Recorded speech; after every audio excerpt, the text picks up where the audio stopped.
السلام عليكم ورحمة الله وبركاته. إذن الكلمة هذه حاب نحكي فيها أولا على تدخل الشيخ راشد الغنوشي أمام شباب النهضة، حيث يصف المعارضي برنامج النهضة بالعدمية. يعني هذه الكلمة كلمة بلعوط الجمهورية برهان بسيس عندما وصف المعارضة التونسية بالعدمية، عندها فهم جيدا أن الثورة قامت وسقطت قرطاج، كما كتب في بعض الأحيان فيلسوف قرطاج لن تسقط، وها قد سقطت. اليوم يخرج علينا الشيخ راشد الغنوشي على أننا عدميين، على أن من يعارض النهضة يعارض البناء. لا يا سيدي الشيخ، لا يا سيدي الشيخ، وحتى وإن كانت ابنتك تهدد بمحاكمة بعض من تفنن في التنبير على النهضة، ولكن أجيبك اليوم كما لم أجيبك من قبل. نحن من نعارض النهضة وتصورها للمجتمع التونسي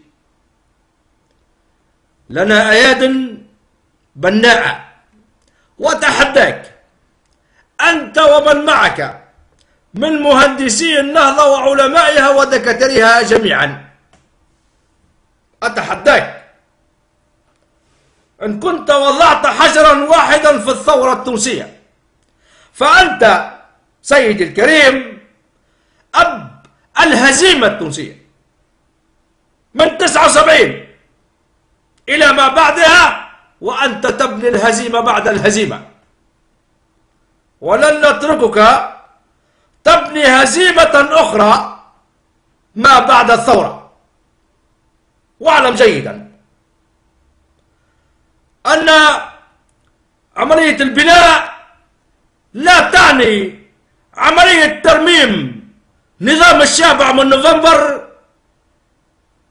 عبر النهر،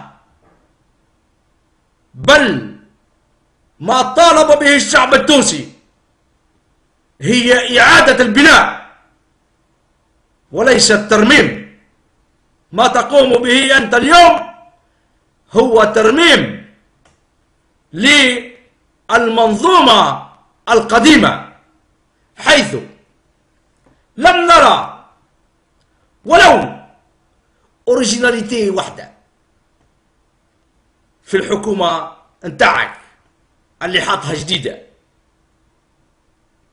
بل نفس الوزراء كان لازم عليك وزارة مرأة، كانت لازم عليك وزارة بيئة، لأنك ما عندكش الخلق، لأن ما عندكش الإبداع، لا أنت ولا اللي معاك.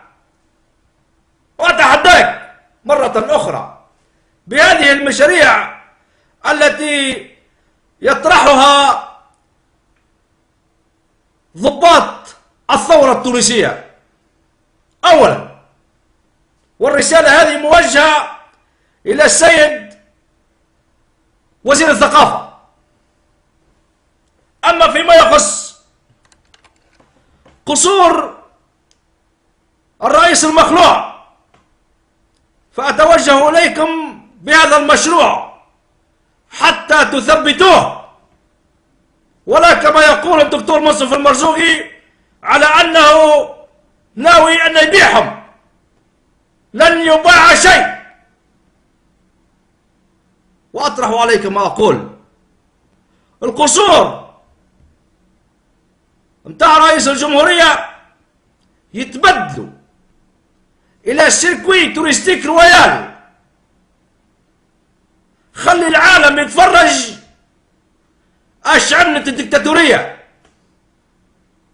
على وزير الثقافة أن يدعم المشروع هذايا، يحولهم الكل إلى متاحف الثورة التونسية والثورة الليبية والثورة المصرية والثورة اليمنية.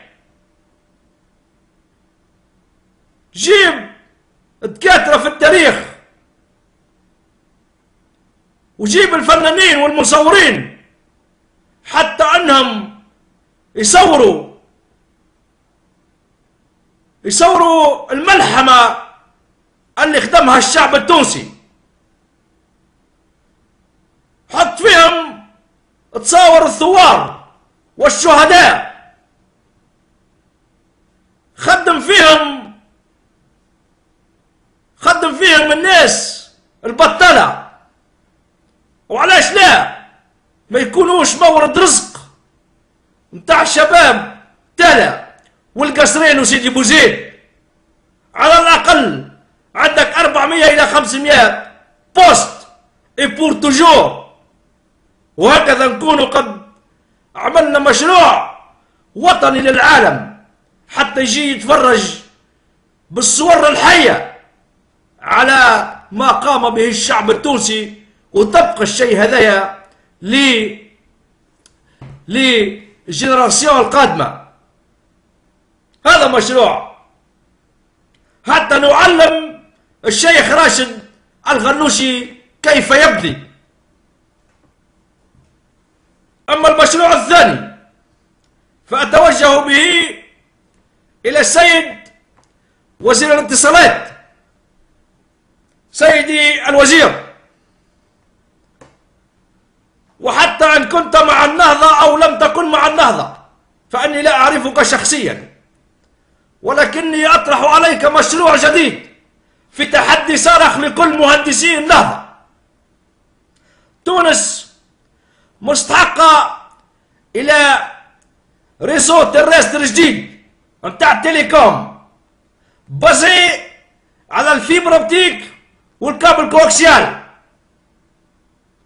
اقترح عليكم، والرسالة هذه موجودة عند السيد الرئيس، وسأبعث برسالة للوزير الأول ذاته.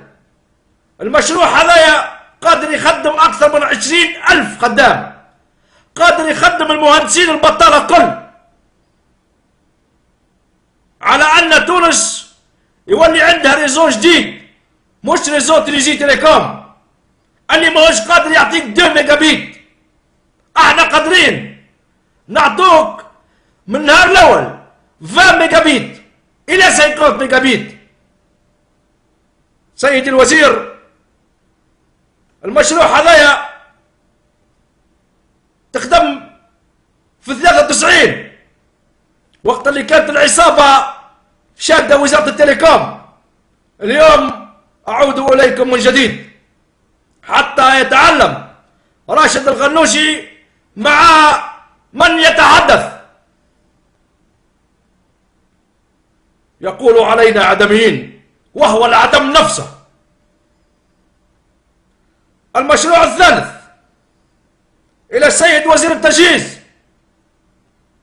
القنطرة اللي في بنزرت اللي كي الريشة حاطينها هذيك تولي أكاتر فوا.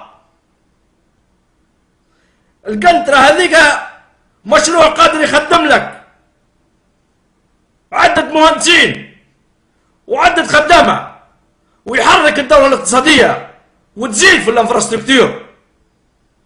القنطرة نتاع جربة جرزيس منذ عهد الرومان.